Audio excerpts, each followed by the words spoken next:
Bonjour tout le monde, très content d'être avec vous aujourd'hui. Mon nom, j'espère que vous voyez ma présentation. Mon nom est Déborah Cherenfant. Je suis directrice régionale du programme Femmes entrepreneurs au sein du groupe Banque TD, ainsi que la présidente et porte-parole de la Jeune Chambre de commerce de Montréal. Je vous dirais que c'est un peu ça qui me donne la carte pour assister à ce Campus Party pour la première fois, parce que la Jeune Chambre de commerce de Montréal s'adresse aux jeunes professionnels et entrepreneurs entre 18 et 40 ans. Donc, ce qui me fait un peu join the party with you guys today. So my presentation will be in French entirely, but that doesn't help. That doesn't hold you back from asking questions in English after, and hopefully I'll be able to answer them in English as well. Donc, ma présentation va s'étendre sur un sujet qui me tient beaucoup à cœur et dans un domaine dans lequel je m'engage et je travaille depuis plus d'une dizaine d'années maintenant. C'est en entrepreneuriat féminin. Et bien évidemment, avec la saveur de la pandémie et peut-être le goût amer que ça a laissé pour beaucoup d'entre nous, particulièrement les entrepreneurs, je vous partage peut-être quelques réflexions tirées de sondages, d'études qui ont déjà vu le jour au cours des 4 derniers mois et qui me font me poser la question aujourd'hui, pourquoi entrepreneuriat féminin ainsi que pause économique ne font pas beau ménage? Donc, c'est un peu de ça dont je vais vous parler aujourd'hui. Bien évidemment, si vous avez des questions, comme je l'ai dit en anglais, si vous avez des questions, vous pouvez les poser en direct. Je m'assurerai d'y répondre à la fin de la présentation, bien évidemment. Et donc, sans plus tarder, j'aimerais vous présenter peut-être une des premières raisons pour lesquelles je me pose cette question, donc la prémisse un peu de cette conversation qu'on s'apprête à avoir ensemble aujourd'hui, c'est un peu la crise actuelle qui agit comme un révélateur de cette vulnérabilité économique des entrepreneurs, mais particulièrement des femmes. Et à travers la présentation, je vais voir avec vous pourquoi je pense ceci, pourquoi ça a commencé à alimenter des échanges, des discussions ou des réflexions. Et également, je vais vous laisser peut-être sur une note positive par rapport à des opportunités que c'est possible, qu'il est possible de saisir et également des occasions de collaborer et faire en sorte qu'on puisse collectivement reboot the world as it is our team this year at Campus Party. Donc, je disais donc que la vulnérabilité économique avait été un peu mise à jour dans le cadre de cette pandémie mondiale, particulièrement auprès des femmes. Pourquoi? Parce que les petites entreprises ont été celles qui ont été le plus touchées. Donc, deux aspects. Non seulement les petites entreprises, mais également les entreprises dans certains secteurs bien spécifiques, qui sont les secteurs des services, commerce de détail, etc. Donc, pourquoi, en fait, ça nous fait penser tout de suite à des femmes entrepreneurs et pourquoi je parle d'entrepreneuriat féminin dans ce contexte-là? Parce qu'on a tendance à retrouver beaucoup plus de femmes à la tête de petites entreprises. Donc, ça aussi, c'est un des premiers facteurs qui me font me poser cette question au tout début. Par la suite, comme je l'ai un peu introduit, la pandémie de COVID-19 a frappé beaucoup certains secteurs d'activité et ça a frappé de façon exponentielle les femmes entrepreneurs et ça a eu des répercussions importantes sur des secteurs qui ont été les premiers affectés. Donc, le secteur du commerce de détail, comme on a pu le voir avec les commerces qui ont dû fermer. L'industrie des services, donc les services professionnels de consultation, beaucoup. Donc, avec cette proximité qui était désormais difficile d'avoir avec son client, sa cliente. L'hébergement, la restauration, bien évidemment, qui sont majoritairement des industries occupées par des femmes. Aussi par des femmes en tant qu'employées, ça il faut se le dire, pas seulement en tant qu'entrepreneurs, fondatrices des entreprises, mais beaucoup comme employées. Par rapport à cet aspect d'emploi, et comment la COVID a affecté beaucoup les femmes, particulièrement. Je voulais vous partager cet aperçu qui cette image, qui est extraite d'un rapport que le Conseil du statut de la femme du Québec, dont je fais partie, a publié, qui, en fait, c'était juste les 2 premiers mois de la pandémie, entre février et mars, 120 200 femmes qui avaient perdu leur emploi, donc reliées à ces industries-là, contrairement à 55 100 hommes. Donc, on peut voir que c'est quasiment le double de femmes. Donc, pour un peu faire le lien avec ce que je disais, relié aux industries, donc oui, effectivement, je suis bien consciente qu'intellectuellement, le lien que j'essaie de faire, il est peut-être boiteux, mais au niveau d'emploi qu'occupent les femmes dans ces industries-là, elles ont été beaucoup plus touchées. Mais revenons-en à la question entrepreneuriale qui nous concerne aujourd'hui ou qui m'allume en tout cas, par rapport à cette conversation que je voudrais avoir avec vous aujourd'hui, c'est qu'on dénote que 2/3 des entreprises à propriété féminine, donc détenues par des femmes, fonctionnent actuellement à moins de 50% de leur capacité, alors qu'un peu plus de 1/5, un peu plus de 20% de ces entreprises pourraient ne pas se relever de la crise actuelle. Ça, c'est tiré d'un sondage mené par Femmes et Essor, un organisme gouvernemental qui offre du financement à des femmes entrepreneurs exclusivement. Et qui a pu sonder plus d'un millier de femmes entrepreneurs à travers le Québec. Donc là, on n'est pas à travers le Canada, donc à travers le Québec, pour un peu avoir leur première son de cloche, leur première réaction par rapport à comment elles vivent cette pandémie-là. Donc, on peut voir que plus de 2/3 fonctionnent à moins de 50% de leur capacité, mais que 1 sur 5 dit craint de ne pas pouvoir se relever après cette crise-là. Donc, c'est quand même énorme. Surtout qu'au départ, avant la crise, on ne comptait déjà pas autant de femmes entrepreneurs que d'hommes entrepreneurs. Donc, on peut se dire si on se met à en perdre beaucoup plus qu'après la crise, donc on n'est pas sorti du bois, comme on dit. Par la suite, pourquoi effectivement ça affecte cette pandémie beaucoup plus les femmes entrepreneurs? Donc, c'est une série de points que je voudrais voir avec vous qui font partie de ma réflexion et, comme je dis, dont j'ai tiré pas mal de sources, d'études et de rapports qui ont pu être publiés au cours des 4 derniers mois et que je m'apprête à partager avec vous. Statistiquement, les entreprises appartenant à des femmes sont plus susceptibles, je le disais d'entrée de jeu, donc ça c'est un des premiers éléments, sont plus susceptibles d'être des petites entreprises et en plus d'être dans les secteurs qui ont été les premiers touchés majoritairement dans le cas de cette crise et de cette pause économique qui a été requise au Québec pour faire en sorte, bien évidemment, on le comprend tous et toutes, pour faire en sorte qu'on puisse diminuer ou arrêter la propagation du virus. Donc statistiquement, on voit que l'entrepreneuriat féminin ne marche pas très bien avec cette pause économique parce que les femmes se retrouvent beaucoup plus dans les petites entreprises et dans des industries qui sont le plus souvent touchées. Donc, une autre raison aussi, c'est le fait qu'à la maison, qu'est-ce qui se passe à la maison avec la fermeture des écoles, la fermeture aussi des hôpitaux ou des résidences pour peut-être personnes autonomes qui n'ont pas fermé nécessairement, mais que des personnes qui étaient peut-être beaucoup plus autonomes ont pu rester à la maison. Donc, étant donné qu'on retrouve beaucoup plus souvent des femmes qui s'occupent de cette charge familiale-là dans une plus grande proportion, donc, étant donné qu'il y a eu peut-être un choix à faire à la maison quand est venue la période de confinement, donc entre l'homme qui travaille à la maison et la femme qui subitement, peut-être elle était entrepreneur, puis son conjoint ou autre travaillait, c'est lui qui avait l'emploi. Donc, avec la notion de télétravail, donc il doit se concentrer beaucoup plus là-dessus. Donc, on a un peu la femme entrepreneur qui est mise devant un choix à faire entre s'occuper de la famille, des enfants, puisque la fermeture des écoles, etc., et ou s'occuper de son entreprise et faire quoi. Donc, c'est sûr que ça lui laisse moins de temps pour s'occuper de son entreprise et faire en sorte qu'elle puisse développer son entreprise. Par la suite, au niveau de la santé mentale, selon l'Association canadienne, donc là, on part un peu en dehors du Québec, les femmes entrepreneurs en démarrage et en croissance avec peu d'employés ou de faibles revenus sont plus susceptibles de souffrir de troubles de santé mentale. Et on a parlé en long et en large durant cette pandémie à quel point le stress, la peur, l'angoisse qu'avait généré cette pandémie était quand même très, très, très élevé. Donc, on peut imaginer que les femmes entrepreneurs effectivement été exposées beaucoup plus à ces enjeux de santé mentale et qu'il va falloir prévoir effectivement peut-être des mesures un peu plus poussées pour leur permettre de remonter la pente par rapport à ces enjeux de santé mentale. Une information tirée en fait, d'une réflexion du comité d'experts de la stratégie pour les femmes entrepreneurs au Canada, donc qui a été faite en mars 2020. Par ailleurs, je vous entends peut-être à distance vous poser la question. Oui, mais il y a eu de l'aide des gouvernements, donc au Québec et au Canada. Donc, comment ça se fait que les femmes entrepreneurs disent encore avoir de la difficulté à se relever? Je vais vous expliquer pourquoi. Parce que présentement, seulement 20% des femmes entrepreneurs du Québec, toujours une information tirée de l'étude du sondage de Femmes et Essor, ont affirmé avoir l'intention de se prévaloir de ces mesures prises par le gouvernement. Pourquoi? On va le voir.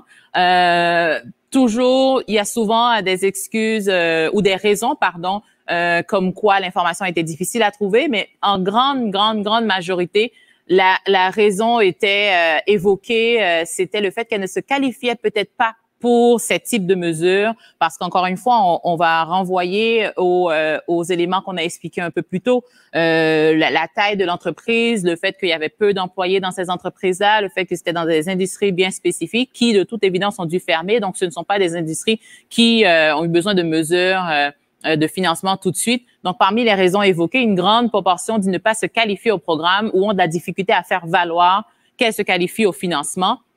La conversation par rapport au secteur d'activité aussi est importante à avoir parce que les femmes dirigent de plus petites entreprises, comme on l'a dit, et 94%, ça c'est une statistique quand même assez intéressante, 94% des entreprises appartenant aux répondantes comptaient 20 employés et plus. Donc, ce sont des petites entreprises de petite taille et le raisonnement, si on veut, qu'on peut en tirer de ça, c'est puisqu'elles dirigent des petites entreprises et qu'elles ont moins d'employés, donc elles ont moins eu accès à du capital de financement pour faire croître leur entreprise au départ, et que maintenant les entreprises elles sont peut-être plus petites, moins solides structurellement depuis un certain nombre d'années, donc ce qui fait que ça leur permet peut-être d'avoir moins accès à certaines mesures comme la subvention salariale des employés qui a été offerte beaucoup à travers le gouvernement et faire en sorte que ça puisse être une mesure auquel elles ont accès. 2 fois plus. Le plan de relance, ça c'est une statistique, en tout cas en sortant, en consultant beaucoup les données qui m'a frappée. C'est le plan de relance économique, notamment au Québec, qui a été diffusé, a été promu pour permettre de sortir beaucoup d'entrepreneurs de la crise. Qui a suivi, comprenait d'importants investissements dans des projets qui favorisaient des emplois masculins, beaucoup plus, comme dans des infrastructures de transport, plan Nord, aide aux entreprises, beaucoup. Donc, ce sont des industries où, typiquement, on retrouve moins souvent des femmes. Donc, ce sont des entreprises à propriété féminine qui ont moins pu se prévaloir de ces mesures-là. Et selon l'IRIS, donc l'Institut de recherche et d'information socio-économique, cette relance aurait profité 2 fois plus aux hommes qu'aux femmes. Donc, de par les mesures qui ont été mises sur le gouvernement, pas pour dire que les mesures étaient dirigées par les hommes, mais de par les industries, de la façon dont elles sont structurées, de la façon dont elles sont composées et à quel point elles étaient rendues au stade de croissance ou pas. Donc, ça a fait en sorte que plus d'entreprises de ces industries-là, de ce type de taille-là, de cette structure-là, ont pu se prévaloir de ces mesures-là qui ont bien plus profité à ces industries dans lesquelles on retrouve plus d'hommes au final.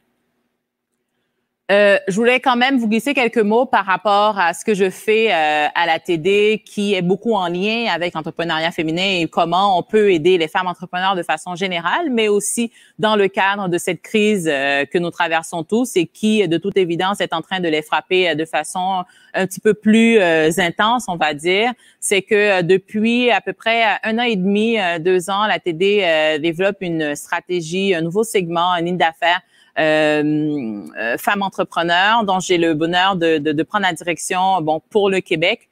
Et ce qu'on permet, en fait, la mission est toute simple, c'est faciliter la réussite et la croissance des affaires des femmes entrepreneurs. Et comment on y arrive? C'est grâce à la collaboration avec des partenaires locaux, des champions qui existent déjà depuis un certain nombre d'années, avec lesquels on a décidé de travailler pour faire en sorte que les femmes entrepreneurs puissent avoir accès à du financement, à du mentorat, à des programmes de formation, que ce soit en matière d'accélération, à de la visibilité également grâce à un podcast et à différentes mesures, que ce soit du crédit, bien évidemment, étant une banque. Donc, pour faire en sorte qu'on puisse aider les femmes entrepreneurs non seulement à partir des entreprises, mais également à demeurer en affaires, même après une pandémie mondiale qu'on traverse tous et qui semble les avoir affectés beaucoup plus par rapport aux éléments dont on discutait un petit peu plus tôt.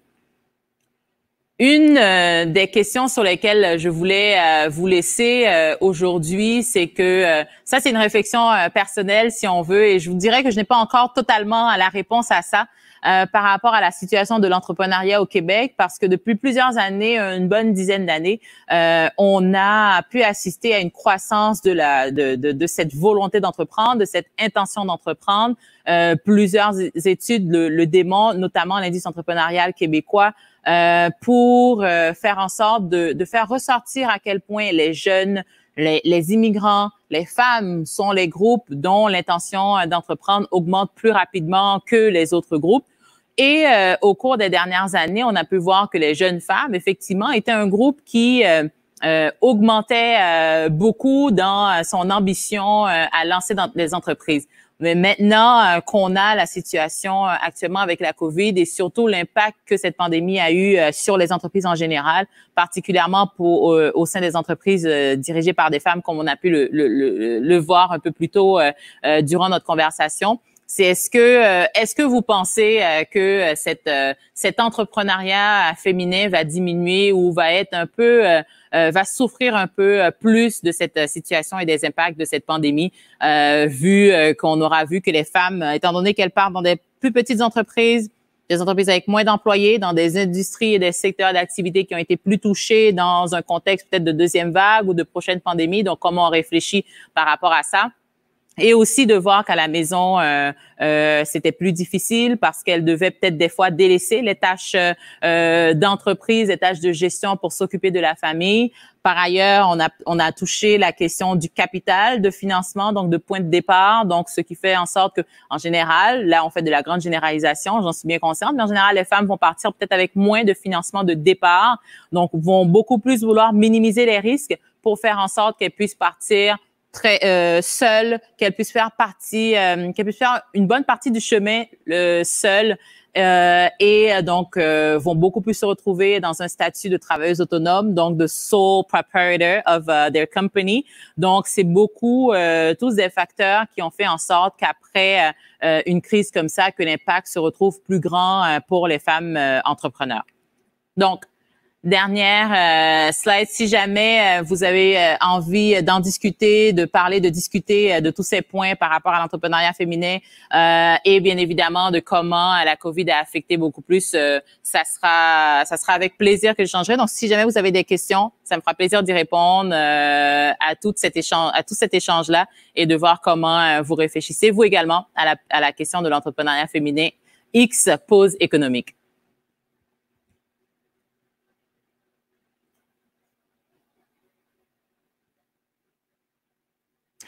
La plus importante des initiatives, je dirais beaucoup de ce que je vois actuellement sont pour des soutiens ponctuels, que ce soit des moratoires par rapport aux prêts que les entrepreneurs doivent rembourser. Donc ça, je pense que ça c'est une mesure qui est très très très adaptée aux besoins actuels des entrepreneurs.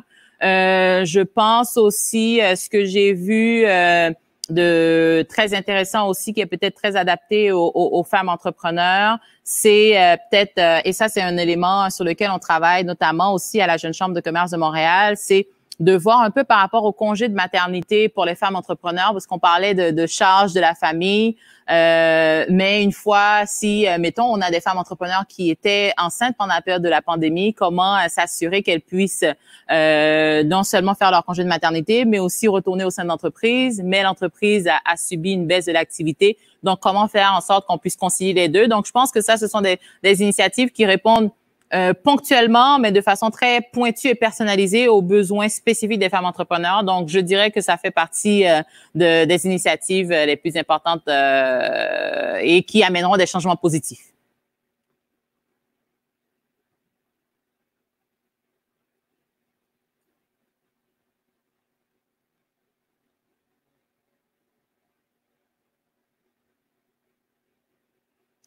Je ne sais pas s'il y a d'autres questions. Bien évidemment, comme je dis, si jamais vous avez d'autres questions, vous pouvez toujours me rejoindre, que ce soit sur LinkedIn ou sur les réseaux sociaux. Ça me fait plaisir d'y répondre. If also you have questions in English, I know there are different stages during this campus party. If you wish to share your reflections or your thoughts on female entrepreneurship and how the COVID has hit us tremendously, please share your thoughts. I'll be happy to answer on them.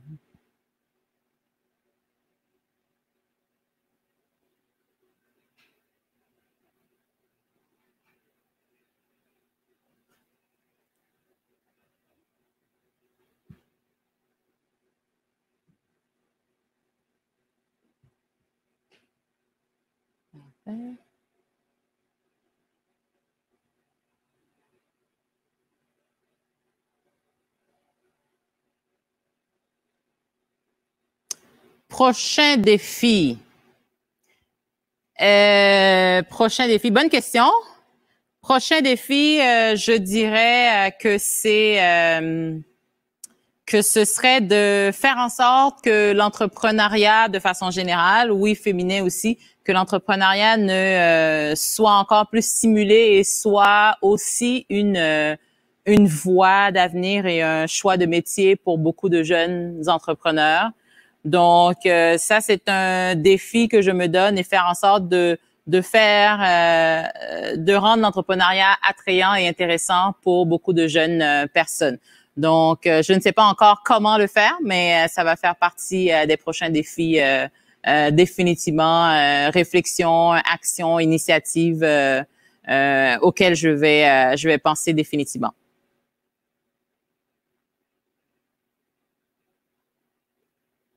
Yeah.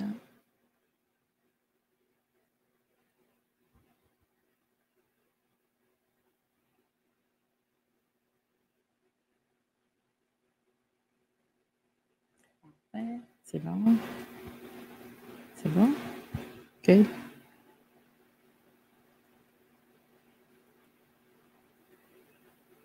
En attendant les prochaines questions, ce que je vais faire, je vais peut-être revenir sur... il y a deux éléments sur lesquels je suis passée assez rapidement durant la présentation par crainte de manquer de temps.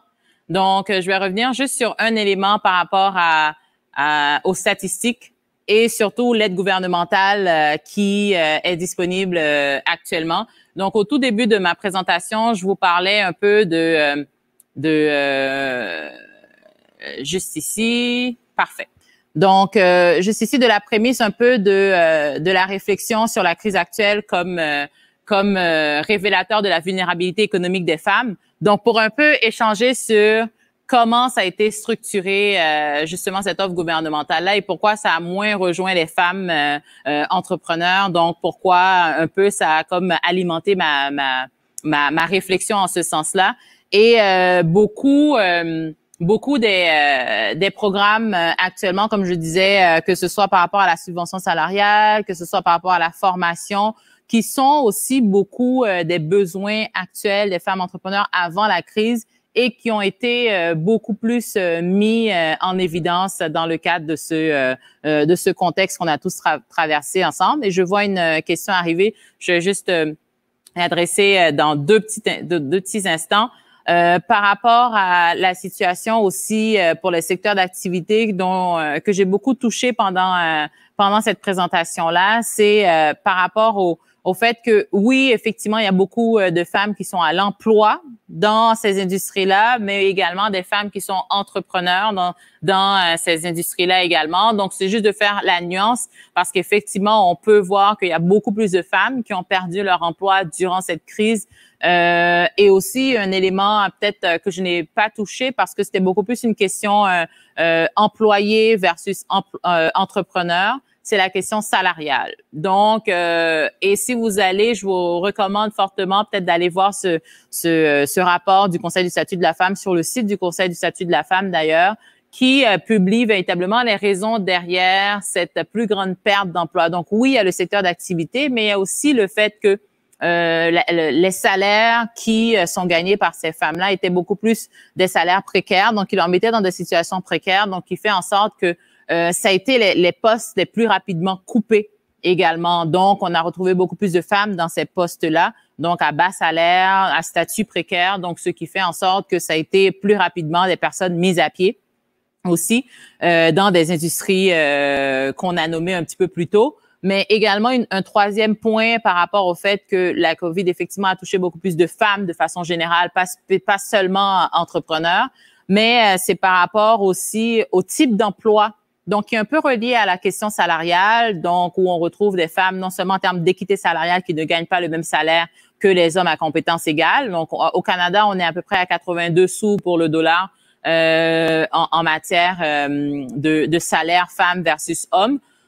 Mais ce que je voulais illustrer beaucoup plus, c'est que la plupart du temps, dans ces postes-là, quand on avait des responsabilités, des rôles importants qui étaient beaucoup plus occupés par des hommes, donc qui sont beaucoup des fonctions qui peuvent être assumées à distance. Donc, on a beaucoup plus retrouvé des hommes qui ont pu occuper des fonctions en télétravail versus des femmes qu'on a dû mettre à pied parce que leur rôle étant beaucoup plus des rôles de soutien, des rôles d'aide à la personne. Donc là, maintenant, avec une pandémie, que cette proximité-là n'était pas possible. Donc, on a pu retrouver beaucoup plus de femmes dans cette perte d'emploi-là, donc quasiment le double. Et ça, c'est juste pour février-mars. J'ai bien hâte de voir justement entre avril et mai. Probablement que les statistiques sont sorties déjà et que je les ai manquées, mais effectivement peut-être avril et mai et même le mois de juin pour voir un peu comment ces chiffres-là ont eu un impact sur la situation d'emploi des femmes.